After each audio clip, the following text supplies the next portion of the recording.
여러분 교재 드렸는데 교재 앞에 이름이라고 써 있잖아요. 이름 한 장 한번 쓰시면 뒤에 있습니다. 교재는. 네네. 이름을 하나 쓰십시오. 네. 그리고 저희는 직분이라고 부르지 않고요. 호칭 이렇게 부릅니다. 호칭. 장로, 권사, 집사 이건 다 똑같은데 직분으로 이렇게 세워진 게 아니라 호칭을 앞으로 그렇게 부르겠다 이런 마음으로 세워진 겁니다. 예. 첫 번째 페이지 한번 넘겨보시면요. 직분이든 호칭이든 제일 중요한 건 소명입니다. 소명. 저희는 이제 직분에서 호칭으로 넘어오고 호칭에서 소명으로 이렇게 간다고 생각하는데 어쨌든 직분으로 부여받던 호칭으로 부름받던 중요한 건 소명입니다. 소명. 소명이 뭘까요? 소명이 콜링이라고 하는데 부름받은 거 말하는 거잖아요. 근데 보통은 이제 교회에서 목사로 부름받았어, 장로로 부름받았어, 뭐 이렇게 얘기하는데 그거는 소명의 가장 일부분, 조그만 부분이고요. 더 넓은 의미들이 실제 있습니다. 뒤에 가서 어떤 소명으로 부름받았는지 한번 보도록 하겠습니다. PPT 넘겨주시면 그 몇 주 전에 설교할 때 세상의 그 어떤 힘 중심의 세계관 얘기할 때 바빌로니아 신화 말씀드렸잖아요. 기억나시나요? 예. 그들이 갖고 있는 신과는 신이 한 3,000개 정도 돼요. 신한테 3,000명이라고 할 수는 없으니까 한 3,000개가 돼요. 3,000개. 그 중에 알짜신, 유명한 신, 이름 알려 한 50개 정도 돼요. 그리고 그들이 벌리는 진짜 사람도 저렇게 안 사는데 하는 진짜 이상한 폭력적인 차별적인 이런 세계관이 서양의 동양의 세계관이거든요. 이게. 그러니까 동서양이 너도 나도 할 것 없이 힘에 의해서 정복하고 정복당하는 방식의 역할들을 하면서 그 중간중간에 그들의 직분들이 있는 거예요. 누구는 왕으로, 누구는 뭐 신하로, 누구는 뭐 군인으로, 누구는 의사로 뭐 이렇게 세워지는 거죠. 그러니까 이제 그 논리 속에 있는 사람들은 그가 뭘 하든 관계없이 전부 다 힘의 세기로 다 해버립니다. 힘의 세기로. 우리도 좀 비슷해요. 우리가 그 예전에 박완서 선생님이 쓴 그만턴 시간은 누가 다 먹었나라는 책에 같은데 보면 한 가정이 장남에게 어떻게 희생하는지 그리고 딸로 태어나거나 남자 동생으로 태어난 사람들이 어떤 위치에 있는지 보여주는 것도 우리나라 안에서도 있었거든요. 똑같이. 그러니까 우리나라도 뭐 동양적인 선과 또 평화를 얘기하지만 막상 들어가보면 누가 힘이 더 세냐, 누구한테 몰아줄까, 뭐 이런 세상이었던 거예요. 그러니까 동양이든 서양이든 이게 다른 점이 없어요. 그러니까 우리는 이제 신자인데 이런 세계관 따라갈 수 없잖아요. 이런 편견이라는 왜곡된 사랑할 수가 없잖아요. 그래서 성경에서 어떻게 살아가게 하는지에 대한 이야기들을 찾아가야 되는 겁니다. 그 중에 제일 중요한 게 예수님이죠. 우리 이제 예수님을 믿어 신자가 됐기 때문에. 그러니까 예수님이 인생을 사시면서 드러낸 어떤 사람의 위치, 세계관이 뭘까? 여러 가지가 있는데 어떤 건 하나님 나라, 또 하나님 나라가 전한 복음, 뭐 이렇게도 얘기하거든요. 근데 그런 것도 있지만 예수님의 십자가 희생을 보면 좀 다른 세계관이 하나 있어요. 그게 뭐냐면 갑이 되지 않고 을이 되는 세계관이에요. 이건 어디에도 없는 거예요. 어디에도. 그러니까 누구나 열심히 공부하고 사회적으로 출세하고 성실하게 일해서 사회에 갑이 되자, 높은 자리에 올라가서 돈도 많이 벌고 그걸로 좋은 일 하자, 이렇게 정도 하거든요. 이거는 기독교 세계관은 아니에요. 기독교 세계관에다가 세상 세계관 한 90%를, 기독교 세계관 한 10%하고 세상 90%를 섞어 놓은 거죠. 근데 예수님은 완전히 다르게 얘기해요. 그래서 언젠가 설교할 때 몇 주 전에 말씀드렸는데 을로서 사랑하자. 주님이 을로서 사랑하셨기 때문에 갑이 되는 가인의 길 가지 말고 예수의 길을 가자. 뭐 그런 말씀도 드린 거죠. 이게. 호칭은 이것과 연결이 있는 거예요. 원래 구약의 그 직분은 삼중직이라고 해서 세 개의 직분이 있었습니다. 아주 이건 이제 기름 부음 받은 하나님께 그 직인데 이걸 삼중직이라 그래요. 그래서 왕, 제사장, 선지자. 왕은 다스리는 역할, 제사장은 백성과 하나님을 중보하는 역할, 또 백성을 성결케 하는 역할, 그리고 선지자는 예언자라고 하는데 하나님의 말씀을 대언하는 역할. 이 역할이 나눠져 있었거든요. 그때도 장로가 있었어요. 그때도. 근데 이때 장로는 지금 장로랑 많이 달라요.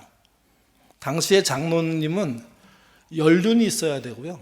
그 다음에 지혜를 인정받아야 됩니다. 그리고 신망이 두터워야 됩니다. 이 세 조건으로 마을에서 세워지는 거예요. 장로라는 영어 표현이 엘더잖아요. 어른을 말합니다.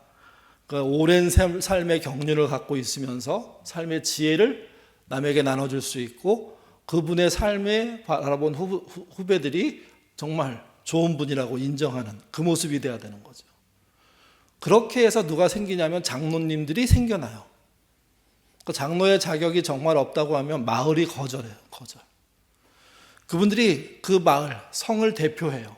그리고 그분들의 일과 중에 가장 중요한 일과가 성 문 앞에 나와 있는 거예요. 그러니까 한 명 장로만 나와 있지 않고 동네 장로급 되는 어른들이 다 나와 있는 겁니다. 그리고 그곳에 모여서 뭘 하냐면 재판도 해요. 그 다음에 상담도 해요. 그리고 종교적인 의식이나 이런 내용에 대한 안내도 해요. 나그네가 가면 나그네가 마을에 들어오면 만나서 어디서 왔냐, 어디로 가냐, 며칠 묵냐, 그러면서 자기 집으로 초대하든지 아니면 마을의 누군가의 집으로 안내하든지 이런 역할을 하는 사람이에요. 그리고 이들이 했던 것 중에 하나가 하나님의 말씀을 전수하는 거예요. 제사장은 메시지를 전하지 않았어요. 제사를 드렸지. 근데 마을의 장로들은 메시지를 전한 겁니다. 그리고 또 하나, 이스라엘 국가에 중요한 문제가 생기면 장로들을 소집해요. 그럼 마을 대표 장로들이 국가의 대사에 참여해요. 그리고 표를 행사해요. 그러니까 지금 우리가 교회에서 세우는 장로님은 금방 얘기한 것 중에 하고 있는 역할이 몇 개 없죠. 그러니까 옛날 장로님, 구약의 장로님은 훨씬 넓은 의미의 장로님이에요. 그러니까 마을의 어른이고 거기는 임직식 이런 거 하지 않아도 저분이 마을의 가장 지혜로운 분이야. 저분한테 물어봐야 돼. 그래서 재판까지 받는 이런 상황이 되는 겁니다. 그래서 구약의 장로는 신약 장로의 모델이긴 하지만 신약 장로하고 똑같지는 않습니다. 특별히 대한민국에 있는 장로하고는 똑같지가 않습니다. 예. 신약 장로님으로 넘어가 보면요. 이제 처음에는 구약은 마을 중심이었고 가문과 지파의 어른으로서 역할을 하니까 혈연 중심이라고 얘기할 수 있다면 신약은요 은사 중심입니다. 왜 그러냐면 마을 개념이 깨져요. 예수를 믿는 사람들이 마을 전체가 아니거든요. 구약은 하나님을 믿는 사람들이 마을 전체였는데 신약은 믿는 사람만 믿게 되잖아요. 그러면서 단위가 어떻게 바뀌냐면 교회로 바뀌어요. 교회로 작아졌다는 거예요. 그러니까 에베소라는 성읍에 살고 있는 것의 장로와 에베소 교회의 장로의 규모를 비교하면 에베소 교회가 훨씬 작죠. 그리고 어른으로서만 역할을 요구하지 않고 뭘 요구했냐면 은사를 요구했어요. 은사를. 그래서 영적인 지도자일 수 있냐, 가르칠 수 있냐, 신방할 수 있냐, 신앙 지도 가능하냐, 그러면서도 종교적인 신앙적인 재판도 가능하냐, 이런 게 중요했던 거예요. 이게 현대교회로 넘어오면 이 부분이 좀 살아있나요? 현대교회 장로님들한테 구약이나 신약의 특징들이 일단 혈연 중심은 아니죠. 그러니까 신약교회는 은사 중심인 건 맞아요. 그 다음에 실제 영적 지도력이라는 면에서 보거나 재판력에서 보면 현저하게 낮아졌어요. 그리고 교회에서 선출을 해요. 그래서 옛날에는 엘더, 어른을 뽑았는데 교회에서는 30대 장로님도 계세요. 그러니까 이제 그런 장로님 만나면 되게 애매하죠. 왜냐하면 나이 어르신들이 훨씬 많은데 우리 교회 장로님들은 연세가 많아야 되는 편이거든요. 그래서 장로님 되면 장로님 같으세요. 이미 장로님의 모습을 갖고 있는데 어떤 교회들 가보면 30대, 40대 장로님들이 무슨 행사 같은 거 하면 인사로 나오거든요. 그러면 저렇게 젊은 사람이 장로님이구나. 저 장로님 말을 누가 들을까? 하는 생각이 들어요. 이게. 현대교회는 당회라는 것 중심이, 우리는 운영위원회고요. 거기에 여러 가지 역할들을 맡죠. 장로님들이 대부분 그 역할의 대표자들이 돼요. 그리고 성도들이 투표해서 뽑기 때문에 대표로서 뽑히는 거죠. 다만 좀 다른 것은, 아주 다른 것은 노회, 그러니까 교단에 속해 있는 교회의 장로님은 노회나 지방에서 고시를 봐야 되고 공부하는 기간을 거쳐야 되고 뭐 이런 게 있습니다. 그래서 구약의 장로와 신약의 장로와 현대 한국교회 장로가 다르다는 거. 그리고 구약의 장로가 훨씬 더 우위 개념이라는 거. 그래서 잘 현대도 하시는 분들 중에는 구약의 장로의 어떤 역할들을 누가 시키지 않아도 스스로 잘하는 분들이 계십니다. 그래서 사람들에게 어떤 권위도 세워주고 경륜도 인정받기도 하죠. 그러니까 어쨌든 저희는 현대교회 민주적으로 선출된 호칭인데 그것이 신구약의 의미들을 담을 때 더 가치가 있다. 이렇게 이해하시면 좋을 것 같습니다. 예. 하나 더 넘겨주시면요. 장로의 자격은 성경에서 나오는 자격을 씁니다. 그래서 우리 교재에 보시면 5페이지에 보면 디도서 1장 5절, 그 다음 디모데전서 3장 1절에서 7절이 나오죠. 다 읽을 수 없으니까 우리 디도서 1장 5절에서 9절만 한번 같이 큰 목소리로 읽어주시면 녹음이 잘 될 것 같습니다. 읽겠습니다. 내가 너를 그레데에 남겨둔 이유는 남은 일을 정리하고 내가 명한 대로 각성의 장로들을 세우게 하려 함이니 책망할 것이 없고 한 아내의 남편이며 방탕하다는 비난을 받거나 불순종하는 일이 있는 자녀를 둔 자라야 할지니라. 여기까지만 봐보죠. 장로님 조건이 뭐라고 생각하세요? 그게 6절입니다. 책망할 게 없어야 된대요. 이걸 어떻게 알죠? 책망할 게 없다. 초대교회는 이렇게 했던 거예요. 이분이 장로님이 되실 자격이 있어요. 교우들한테 묻습니다. 이분을 책망할 게 있으신 분 하시라고. 아주 공개적으로 했습니다. 공개적으로. 그래서 한 명이라도 얘기가 나오면 일단 수도. 그 문제를 해결해야 돼요. 그분이 이런 잘못을 했습니다. 그러면 그 장로님들 후보가 변명을 해야 돼요. 그리고 사실을 입증해야 돼요. 두 번째 보시면 한 아내의 남편이며. 왜 이렇게 말했을까요? 한 아내의 남편이며. 예, 그 문제가 있기 때문에. 여자한테도 문제가 있지만 남자한테 훨씬 문제가 많을 때요. 일부 다처제가 통했으니까. 근데 장로에게는 그걸 요구했어요. 한 여성의 남편이냐. 이혼했냐 마냐 이 문제에 대해서는 나오진 않아요. 근데 이게 쉽지는 않았을 것 같아요. 얘기 자체가. 또 그 뒤에 보시면 비난받거나 불순종한 일이 없는 믿는 자녀를 둔 자라야. 누구의 삶도 체크한다는 겁니까? 자식의 삶까지 체크한다는 거예요.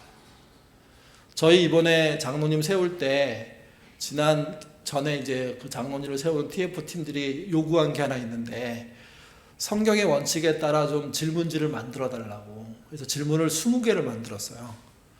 결국 쓰지는 못했습니다. 왜 그러냐면 하나하나 질문이 너무 어려운 거예요.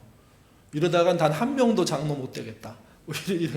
우리 장로님들이 나쁘다는 뜻이 아니라 너무 질문이 가혹하다. 그 중에 제일 어려운 질문이 뭐였냐면 자녀가 믿음 생활하고 사회적으로 열심히 살고 이런 거 다 설명할 수 있냐는 거예요. 이게. 그러니까 왜 이렇게 어려운 어떤 내용들을 만들었을까요? 간단해요. 그분이 중요하기 때문이에요. 그분이. 우리나라 대통령들이 뭐 선출이 된 다음에 잘하시고 흠없이 잘하면 별 문제 없지만 흠이 생기거나 또 그 흠이 본인 문제가 아니라 부인의 문제이거나 자식의 문제일 때 문제가 되잖아요. 성경은 그렇게 장로님을 또 감독을 보통 이제 장로님의 다른 이름이라고 얘기하는데 그렇게 중요하게 생각했고 그렇게 그걸 따져서 세운 거예요. 따져서. 그러니 초대교회 장로님 후보 됐다가 안 된 분이 있을까요? 없을까요? 예, 생깁니다. 그래서 거기도 갈등이 많았습니다. 누구는 됐는데 누구는 안 되는 거예요. 그리고 이유를 들어보니까 아니 그 정도는 봐주지 왜 이걸 안 봐줘? 이렇게 하니 갈등이 생기는 거예요. 그 뒤에 7절도 한번 같이 보시죠. 감독 얘기 나오는데 이거는 그 장로하고 감독하고 똑같으면서도 역할이 좀 다르기 때문에 약간 나눠 놓은 겁니다. 감독은 어떤지 같이 읽겠습니다. 감독은 하나님의 청지기로서 책망할 것이 없고 제 고집대로 하지 아니하며 급히 분내지 아니하며 술을 즐기지 아니하며 구타하지 아니하며 더러운 이득을 탐하지 아니하며 오직 나그네를 대접하며 선행을 좋아하며 신중하며 의로우며 거룩하며 절제하며 믿분 말씀의 가르침을 그대로 지켜야 하리니 이는 능히 바른 교훈으로 권면하고 거슬러 말하는 자들을 책망하게 하려면. 감독은 얼마나 어려운 거예요? 장로에 비해서 한 100배 어려운 것 같지 않으세요? 그러니까 그런 분 말씀하세요. 뭐 아유 죄인이 용서받아서 장로가 되는 건데 흠이 왜 없냐? 그 말에 저는 동의해요. 흠이 있을 수 있어요. 근데 뭐를 기억하셔야 되냐면 초대교회 장로와 감독을 뽑을 때 기준이 생각보다 엄청나게 엄중하다는 거예요. 엄중. 그러니까 초대교회 장로가 됐다는 것 자체가 명예가 될 수밖에 없어요. 그리고 많은 사람들이 주목하게 될 수밖에 없어요. 저 사람이 에베소 교회 장로야. 그러면 에베소 마을의 장로보다 훨씬 더 우위에 있을 정도의 도덕성과 믿음이 있는 사람이라는 거죠. 이게. 그러니까 그런 의미에서 우리 안에 그런 직분, 그런 호칭이 생겨난 거예요. 이게. 예인교회 기준을 좀 보실래요? 우리는 60세 이상, 70세 미만 정회원, 권사 호칭 후 5년 이상 경과. 권사 호칭 후 5년이 안 돼갖고 이번에 후보에 못 들어온 분들도 여러분 계십니다. 세례한 지 만 15년 이상 됐고 본교회 등록 만 10년 이상 된 분. 이것도 조건이 까다롭죠. 세 가지만 봐도. 그 다음에 본교회에서 5년 이상 1인 사역 및 공예배에 참여한 사람. 공예배에는 주일과 아둘람 이렇게 되어 있습니다. 그리고 타 교회 장로 임명 시 정회원 2년 이상 사역 예배 참여는 필수 이렇게 되어 있습니다. 그래서 우리 다른 분이 장로님 등록하셨는데 왜 저분 장로님이라고 안 불러요? 그건 대부분 뭐냐면 정회원이 안 되셨거나 또 하나는 만 2년이 안 넘었거나 그러니까 정회원 된 다음에 2년이 안 넘었거나 합니다. 그거 지나면 자동적으로 저희가 운영위원회에서 논의해서 이렇게 불러드립니다. 예. 그러니까 장로라는 자격이 우리는 호칭으로 되게 가볍게 보이지만 성경에서는 대단히 중요한 일이었고 이 한 분을 세우기 위해서 검증했던 내용이 10여 가지 이상 됩니다. 그래서 이거를 좀 기억하시고 여러분이 얻게 된 호칭 역시도 그렇게 소중하게 쓰셨으면 좋겠습니다. 한 장 더 넘기시면요. 집사. 신약 성경에는요. 장로가 있고 감독이 있긴 하지만 그 다음에 권사나 목사는 없습니다. 권찰 없습니다. 간사, 전도사 이런 거 없습니다. 전부 다. 뭐가 있냐면 집사 있습니다. 집사. 뜻 자체는 식탁에서 시중 드는 사람이라는. 그래서 뭐 고양이 집사 얘기하잖아요. 강아지 집사. 그래서 교회 집사도 있지만 집에도 집사가 있다고 이렇게 농담으로 하는데 그 강아지 먹여 살리는 역할, 돕는 역할을 하잖아요. 같은 의미로 쓰이는 것 같아요. 좀 더 심한 뜻은 먼지를 무릅쓰고 일하는 하인이라는 뜻입니다. 먼지가 많은 세대에 먼지 날리면서 먼지를 다 치워내는 사람인 겁니다. 원래 이들이 처음 등장한 건 사도행전 6장입니다. 그 구제 사건이 생겼을 때 온전히 제자들이 못하니까 제자들이 스톱하고 새로운 집사님 7분을 세우죠. 그리고 그분들이 뭐 했냐면 기도하면서 집중적으로 구제하는 일에 참여합니다. 당시 말씀을 전하는 일과 구제하는 일은 등급이 있지 않았습니다. 교회의 제일 중요한 일이었고 중요한 일을 나눠 맡은 거예요.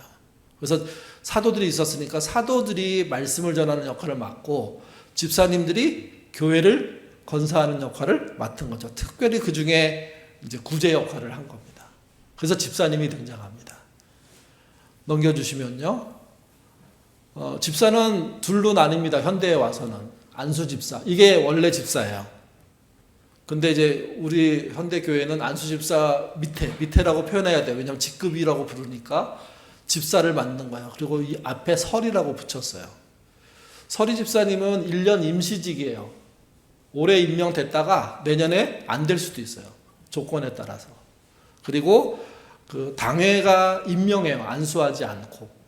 그다음 매년 재임명을 결정해요. 연장할 수 있어요. 근데 안수 집사님은 그렇지 않아요. 항존직이라 그래요. 한번 받으면 정년까지 가는 거예요. 이분들은 그냥 세워지는 게 아니라 공동회라고 하죠. 우리로서는 교인총회에서 투표를 통해서 안수례를 해요. 안수식을 해요. 안수식을. 그리고 이분들은 재직회회, 공동회의 중요한 구성원이에요. 그러니까 안수집사 정도부터가 교회에서 발언 자유롭게 하고 그 다음에 활동 자유롭게 하는 어떤 위치에 올라간다고 생각하는 거예요. 그래서 뭐 한국교회 안에는 안수집사, 서리집사가 있고 성경에서 말하는 안수집사는 여기 등장, 그 집사는 안수집사예요. 안수집사. 예인교회는요, 집사를 그냥 안수집사는 권사님으로 바꿨고요. 서리집사는 35세 이상의 정회원, 세례받은 지 5년 이상 본교에서 등록하고 만 3년 이상 신앙생활한 분, 또 본교에서 1인 1사역과 공예배에 참여한 분, 그리고 성경의 뭐 디모데전서 이야기를 따지면 정중함과 일구의연하지 않고 깨끗한 양심으로 사는 분, 이런 자격으로 뽑는 거예요.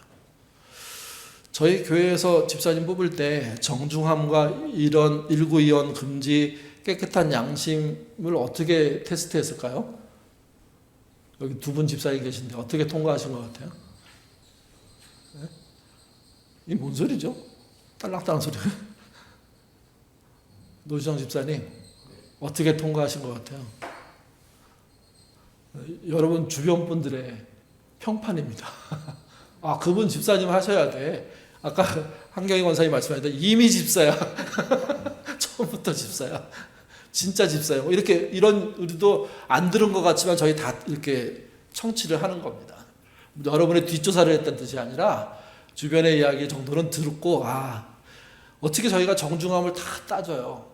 어떻게 일구이연 안 하는 걸 전부 다 밝힐 수 있어요. 어떻게 깨끗한 양심으로 사는지 알 수 없잖아요. 누가 알 수 있습니까? 같이 움직이는 신앙인들이 알 수 있죠.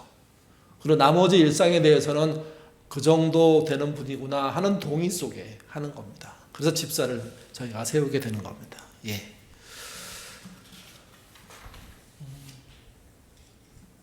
목사 얘기하죠. 목사. 교회 나오시는 분은 목사가 제일 대장이라고 생각하시잖아요. 아닌가요?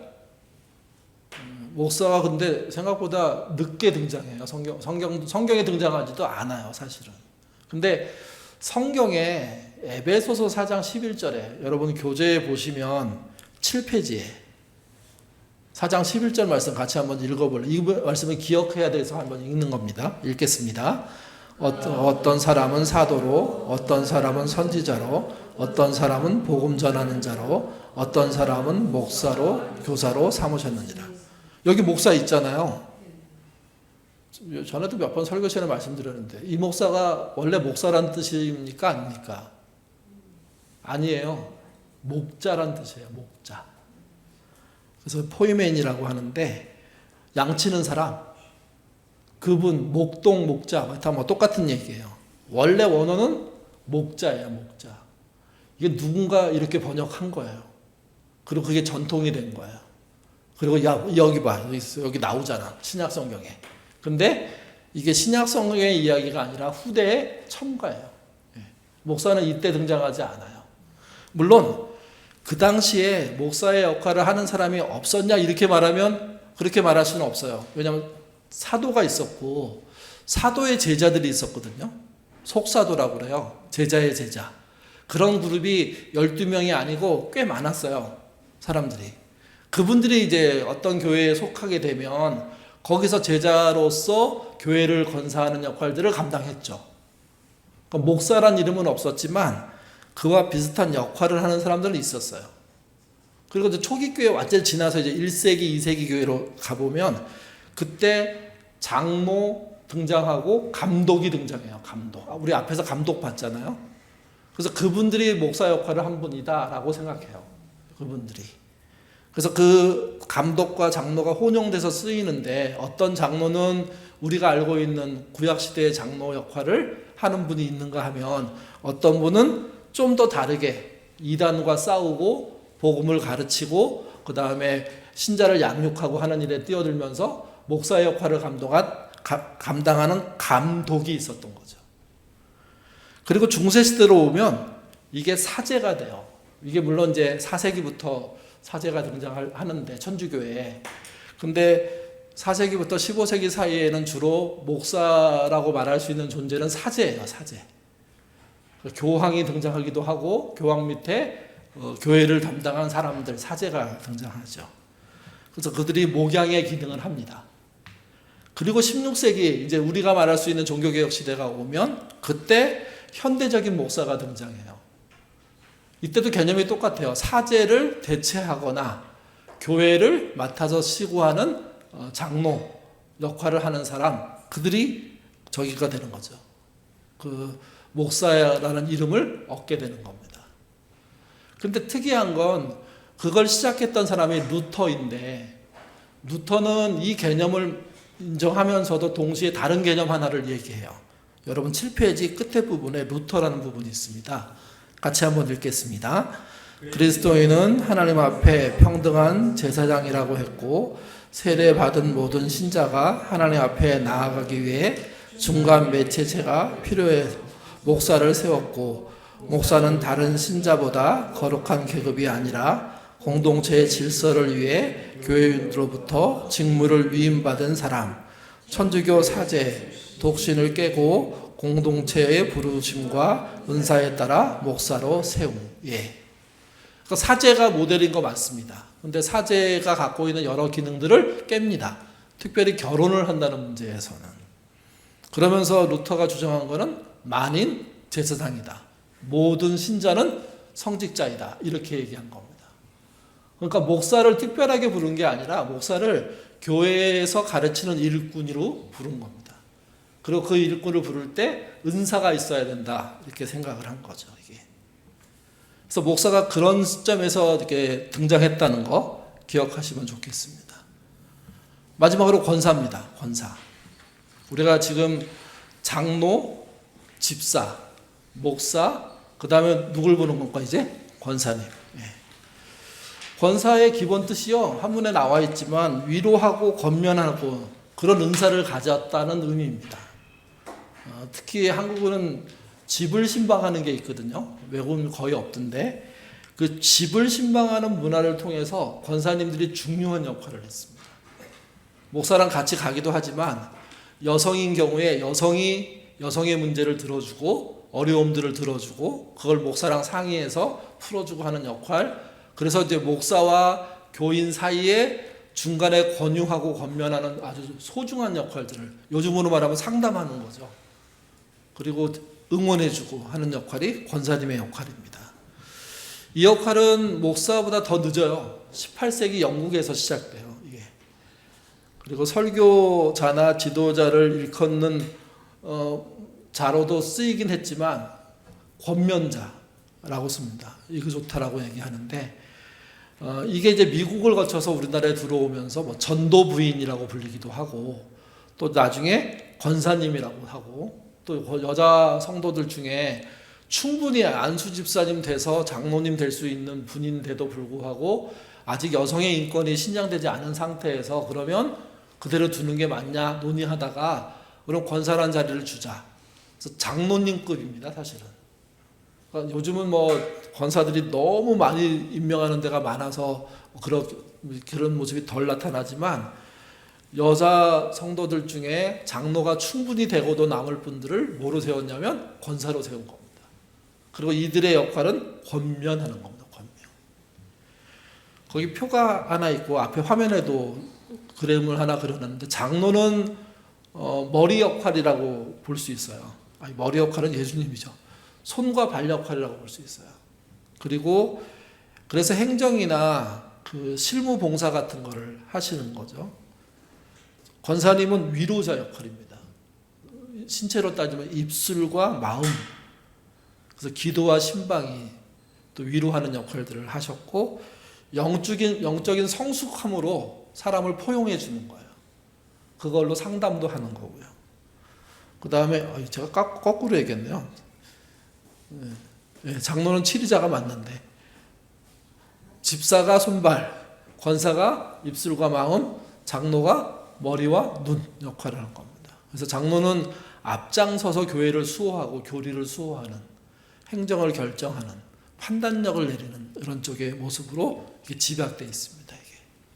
그래서 직분별로만 따지면 그 집사, 권사, 장로가 존재하는 거고요.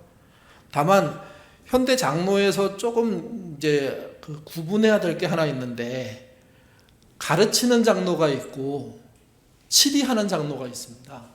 가르치는 장로는 뭐라고 부를 수 있을까요? 목사라고 부릅니다.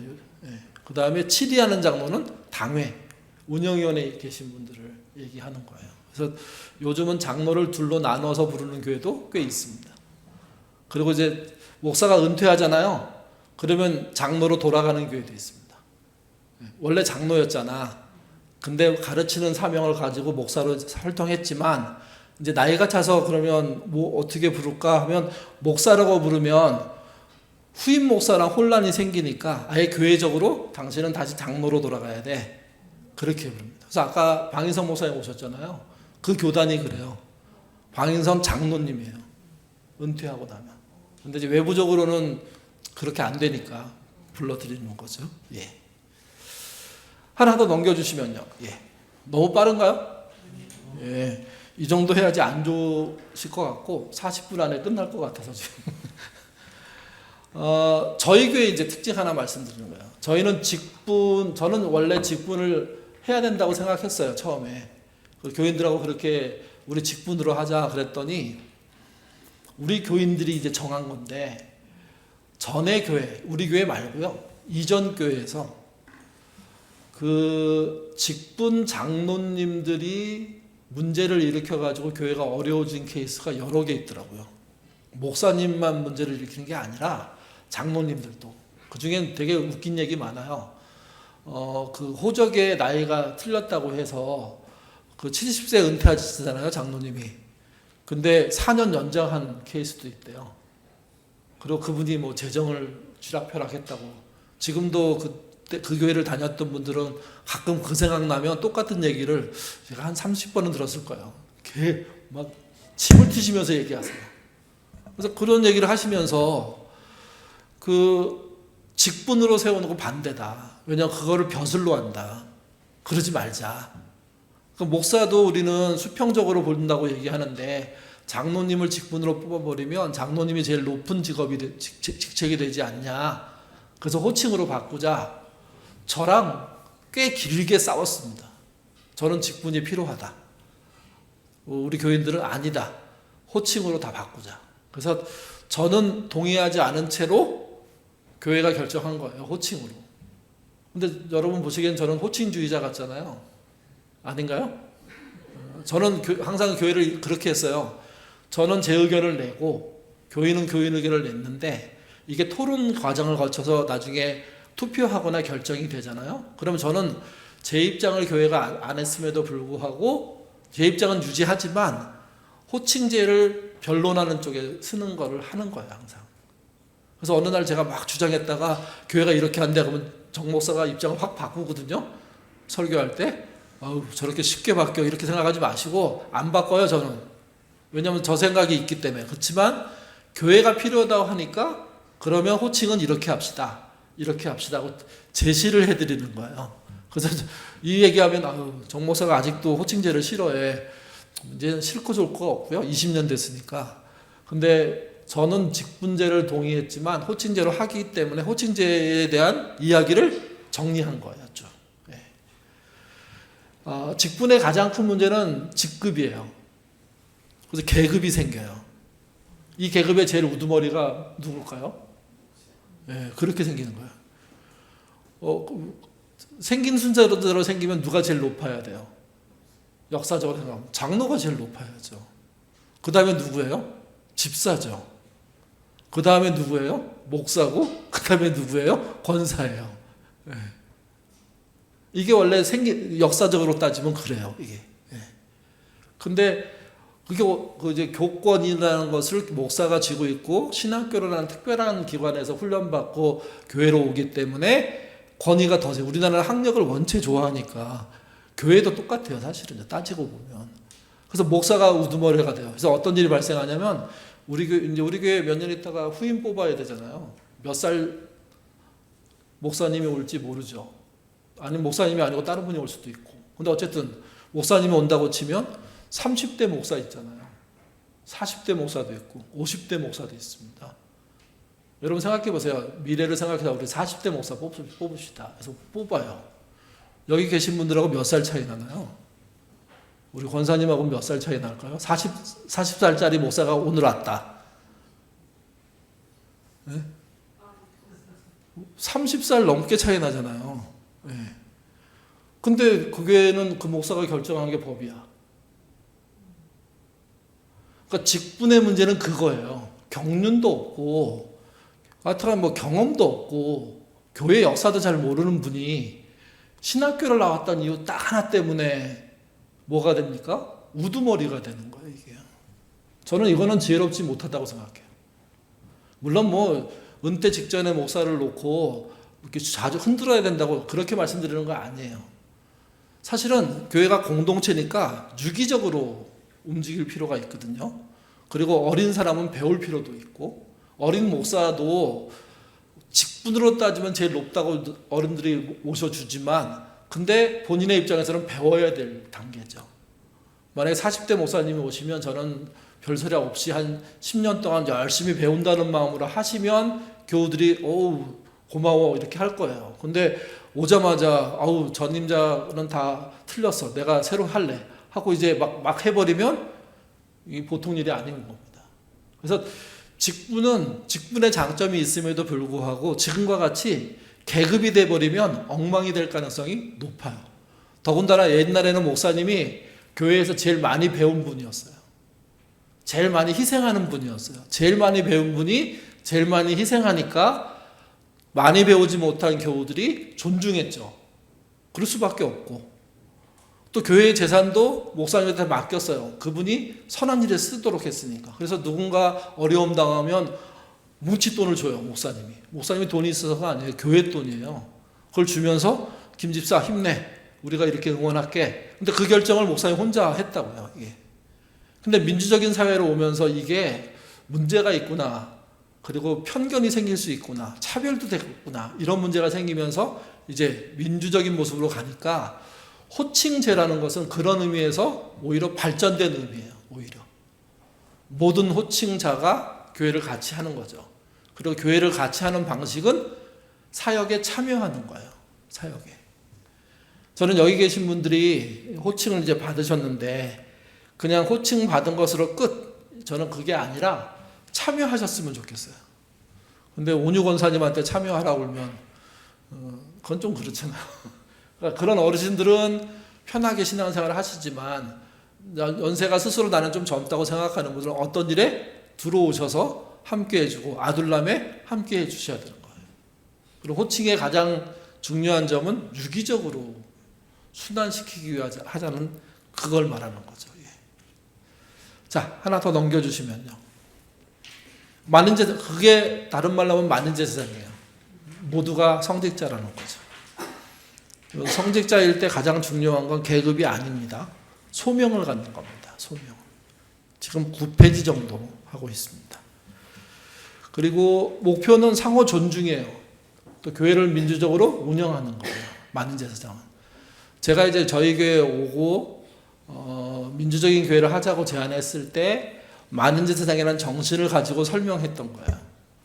교인들이 그게 좋겠다 해서 동의해서 지금 저희들 그 성도 중심의 민주적인 교회 운영, 그 다음에 비전은 하나님으로부터, 운영은 민족으로, 소유는 최소한, 나눔은 최대한 모토, 그게 다 만들어지는 겁니다. 이게. 그래서 그거의 원 사상은 만인 제사장이에요. 여기 계신 모든 분들이 연세와 상관없이, 호칭과 상관없이 제사장이라는 거죠. 목사인 저도 그렇고 여러분도 그렇고. 자, 그 제사장은 사회적인 책임을 가져야 돼요. 이걸 소명이라고 해요. 넘겨주세요. 이게 뭐가 안 맞아 계속. 교회 내 직분, 다른 말로 하면 호칭인데 그건 계급이 아니고 사역의 자리예요. 여기 계신 분들이 어떤 역할을 하시면 좋아요. 또 호칭은 명예훈장이 아니에요. 아유, 내가 장로 권사 됐네. 그러면 이제 받을 거 다 받았네. 그런 뜻이 아니에요.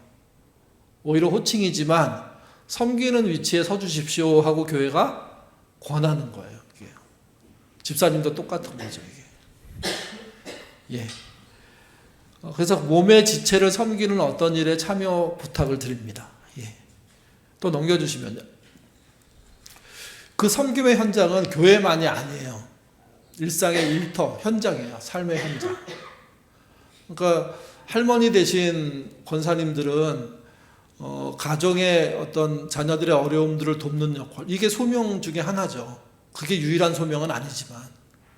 그러니까 그런 식으로 자신이 세상에서 가족과 함께 거룩한 일을 믿음으로 할 수 있는 영역의 일들, 이게 소명 있는 자리예요. 그거를 사회생활하는 분들로 하면 직업이라고 얘기하죠. 직업 자체가 콜링이잖아요. 부름받은 대로 소명 있게 사는 거니까. 그래서 중요한 건 교회에서 호칭 역할을 잘하는 분이 사회에서 그렇지 않다면 이건 문제가 있는 겁니다. 안팎박이 다른 거예요. 앞뒤가 다른 거예요. 교회에서 역할도 하시지만 집과 일터에서도 그 역할을 잘 감당하는 것, 그게 실제 하나님의 부르심에 잘 응답하는 방법입니다. 예.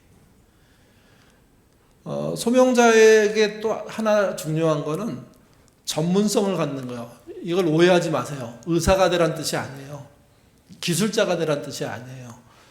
본인이 갖고 있는 은사를 통해서 세상을 돕거나 세상과 함께 살기 위해 했을 때 자기 안에 원숙함들, 성숙함들, 어떤 경우에는 전문성들, 이런 거를 갖추면서 소명을 감당하시면 훨씬 좋아요. 한 개인이 8, 60년, 아니 요즘은 100년 넘게 사시는데 그동안 직업을 통해서도 일할 수 있지만 직업이 아닌 자기의 전문성을 가지고 얘기할 수도 있습니다. 살 수도 있고요. 그게 너무 좋은 거예요. 여러분 생각해 보세요. 인생을 살면서 장애인을 돕는다. 그거 전문성 아닙니까? 남의 얘기를 들어준다. 그게 상담이잖아요. 그게 전문성이에요. 예. 그리고 그 밖에 사회에서 사회생활을 하도록 돕는 중요한 일들을 감당해내는 거. 이거 필요한 겁니다. 그래서 그 전문성을 키울 필요가 있어요. 만약에 우리 교회 안에 아이를 참 기가 막히게 다루는 권사님이 계시다고 생각해 보세요. 아이를 낳아갖고 어떻게 키울지 모르는 젊은 엄마 아빠들이 그분한테 가서 하루 이틀만 배우면, 몇 시간만 얘기를 들으면 뭔가 정리가 된다고 생각해 보세요. 그 전문성은 사회 직업으로는 잘 안 나타나지만 실제는 필요한 전문성이잖아요. 그런 식이 필요한 거예요. 그런 식이. 예. 뭐 지역의 활동에 참여하는 것도 중요하고. 그래서 저는 의사나 뭐 유명한 전문직에 종사하는 것도 뭐 전문성이라고 얘기하지만 그런 나한테 대가가 돌아오지 않음에도 불구하고 사회를 세우는 전문성은 소명자로서 가질 수 있는 것이고, 그런 소명 하나 정도를 갖는다고 하면 그거는 의미 있는 겁니다. 호칭자는 그런 개념으로서의 전문성 가질 필요가 있습니다. 예. 또 넘겨주시면요. 또 하나의 마지막 우리의 소명감은요, 세상의 아픔에 좀 민감한 거예요. 오늘 방인서 목사님 이제 다녀가셨는데 그분이 뭐 60회입니까 90회입니까 북한을 왔다 갔다 하시거든요. 그러니까 이제 이 일을 몰랐을 때는 이분은 그 교회 개혁 운동 같은 거 할 때 제일 앞장서서 깃발 들고 막 달려나가는 분이라고만 생각했어요. 그리고 세습하는 데 가서 막 몸싸움 하시고 안 된다고 반대하시고 막 이런 분으로만 생각했는데, 안 보이게 진짜 북한 사람들을 사랑하는 거예요. 그래서 어떻게 하냐면 우리나라 돈을 북한 돈으로 바꿔가지고 북한으로 들어가서 그 다음에 은행 같은 거예요. 은행 빌려줘요. 그래서 그분들이 뭐 500만 원 필요하다 그러면 500만 원을 빌려줘요. 그것도 빌려주려면 뭐가 필요합니까? 은행이 필요하죠. 은행. 그 은행을 북한 은행을 인용해요. 그래서 증거를 남겨요. 그리고 그 사람들이 상환하잖아요. 북한 은행을 통해서 받아요. 돈을. 이런 걸 처음 하신 분이에요. 그러니까 북한 사람들이 돈을 빌려주는데 뭐 큰 단체에 와서 그냥 돈 뿌리듯이 이렇게 조금씩 도와주거든요. 그런 돈은 받아봤는데 당신 어떤 기계 사서 어떤 농장에서 이런 일을 할 거니까 그런 일에 필요한 자금을 얘기해봐. 그래서 얼마? 그럼 그거 우리가 빌려줄게. 무이자로 빌려줄게. 그다음 갚는 거는 마음이야. 그렇지만 성실하게 일해서 갚았으면 좋겠어. 그거 갚아주면 그 돈을 가지고 다른 사람한테 또 빌려줄 거야. 그렇게 해서 300개의 마을과 연관되는 일을 하고 싶다는 거예요. 이게요. 그리고 그런 일을 실제 해요. 그래서 그 목사님은 북한에 계좌도 있고 그다음에 은행 직원들하고도 다 얘기가 되고 그게 허락돼 있고 뭐 이렇게 돼 있더라고요. 그러니까 저는 그렇게까지 일하는 아주 큰 손들 말고 아담하게 일하는 분은 처음 봤어요. 그러니까 이분이 세상의 아픔에 대해서 직접적으로 응대하는 방식은 불의한 곳에 가서 데모하는 것도 있지만 북한 같은 데 들어가서 실제 먹고 살 수 있는 문제를 풀어주는 거예요. 그래서 북한 사람들이 굉장히 좋아했대요. 왜냐하면 실질적인 친구가 오는 거니까 남한에서. 그리고 국정원 이런 관계자들도 걸면 다 걸릴 수 있대요. 무슨 말이냐면 트집을 잡으면 문제가 될 수 있다는 거예요. 근데 다 모른 척한 거예요. 이유는 간단해요. 그 목사님이 하시는 일이 세상의 아픔을 견디게 하는 일이니까. 그런 일만이 아니라 우리 교회 우리 보험주의 안에는 뭐 교회개혁 실천연대, 기독교 반 성폭력 센터, 기독교 윤리신천운동 본부, 그다음에 하나누리 같은 단체들이 있어요. 그런 단체들의 관심을 갖고 후원도 좋고 참여도 괜찮아요. 나는 교회 단체는 좀 별로야. 그러면 사회 단체도 괜찮아요. 참여연대나 뭐 사교육 걱정 없는 세상, 뭐 제가 아는 단체는 이 정도인데 그런 단체들과 관련 맺으면서 사회적으로 아픔을 치유하는 역할들, 이게 참여하는 게 소명을 감당하는 겁니다. 그래서 호칭 받으신 여러분은 호칭 받은 것으로 끝 그렇게 생각하지 마시고 약자를 보호하면서 정의를 구현하면서 선한 영향력을 끼치는 삶 속에 나가셔야 됩니다. 마지막으로 한 가지만 더 말씀드릴게요. 우리가 하는 남을 돕는 일은 시혜가 아니라 우정으로 가야 됩니다. 우정. 사람들이 갈수록 친구가 없어지거든요.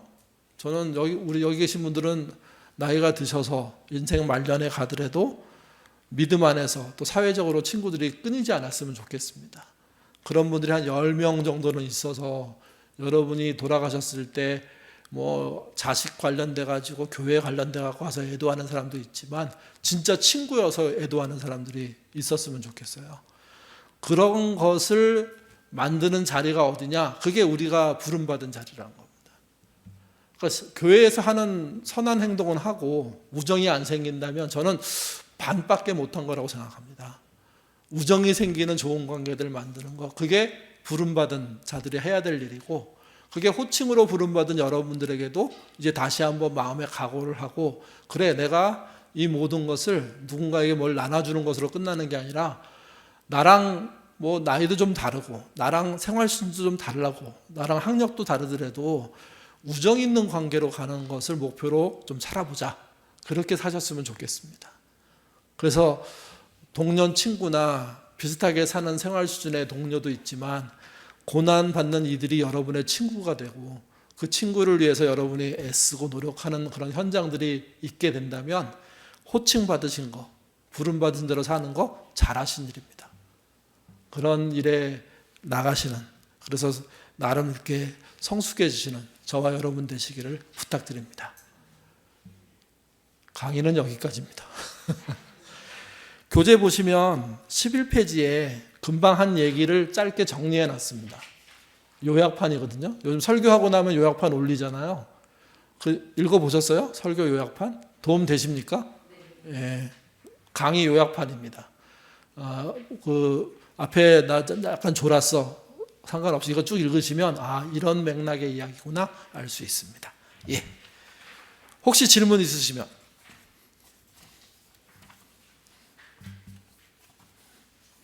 40분 하려고 그러는데 43분 했습니다. 끝내도 괜찮겠죠? 예, 제가 기도하고 마치겠습니다. 하나님, 저희들에게 8분의 호칭자를 주시니 감사합니다.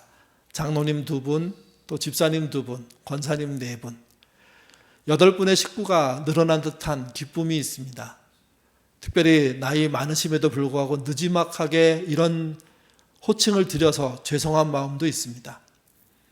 이미 다른 교회 같으면 오래전에 권사 됐고 오래전에 장로 됐고 오래전에 집사 됐지만 우리 교회 식구들이 참고 기다리는 중에 이렇게 교회적인 그런 동의 속에 기쁨으로 이 호칭을 드리게 된 게 너무 감사합니다. 부담되는 마음도 있지만 우리가 교회에서 부름받는 새로운 호칭을 통해서 내 삶이 더 나아질 수 있도록 인도하여 주옵소서. 장로된 분들에게는 현대 장로의 호칭에만 그런 집중하지 않게 하시고 구약의 어른, 신약성교에 정말 섬기는 은사를 있었던 어른, 그 역할을 모델로 노력하도록 도와주옵소서. 우리 사랑하는 권사님 이미 많은 사람을 품고 함께하고자 애쓰고 있는 삶을 압니다. 그 삶이 오히려 격려받게 하시고 그래서 한 사람이라도 더 위로해주고 권면하는 자리에 설 수 있도록 도와주옵소서.